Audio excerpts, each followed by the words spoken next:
Welcome sa first vlog ko for my Kain and Kape vlog series. I decided to finally create this vlog series kasi madalas rin naman kaming lumabas na mga friends ko na ang agenda namin ay kumain tapos magkape. Yes, yun talaga yung agenda. Kasi lahat kami mahilig mag-food trip at magpunta sa mga coffee shops. And we've been doing this for years.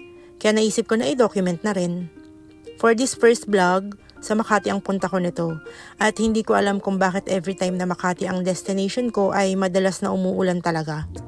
Akala ko nga safe na. Kasi nung nasa EDSA na kami, maliwanag na sa bandang Mega Mall. Pero nagkamali ako dahil doon talaga bumuhos yung ulan. Mabuti na lang at may kapote ang sinakyan kong movie driver. Sa ilalim ng MRT kami nagsuot ng kapote and tuloy-tuloy na rin naman ang biyahe. Akala ko nga tapos na kasi pawala-wala, pero when we reach Makati area, grabe ulit ang buhos. Finally, nang makarating na ako sa Eaton Tower Makati, ambon na lang siya. So I waited for Rovi, tapos umakit na rin kami dito sa Sushi Marami. This is a collaboration with them and if interested kayo for more details, nakapost na yung vlog ko nito about the place. We were excited for this kasi pareho kaming mahilig sa Japanese food. Favorite ni Rovi ang tempura at favorite ko rin naman ang mga sushi, kaya perfect. After this, naglakad-lakad kami kasi may gusto kaming puntahan na coffee shop. Nakaabot kami dito sa Salcedo and nasa loob ng building itong Sulu Cafe. Unfortunately, kahit hapon pa lang ay sobrang daming tao ng cafe. Kaya we decided to look for another coffee shop na lang.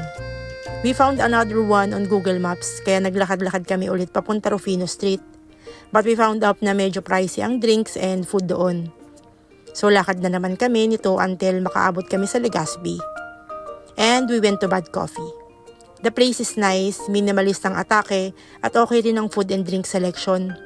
Malamig rin dito so we were comfortable when we stayed there.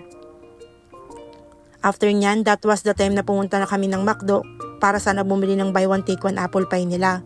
But unfortunately, when we arrived, ubos na daw. Nakakalungkot nga. And nakakainis rin, pero what can we do? And that's our last stop for this Makati Gala. Nagbook na kami kanya-kanya ng move it pa uwi. Ayun lang, until next kain at kape.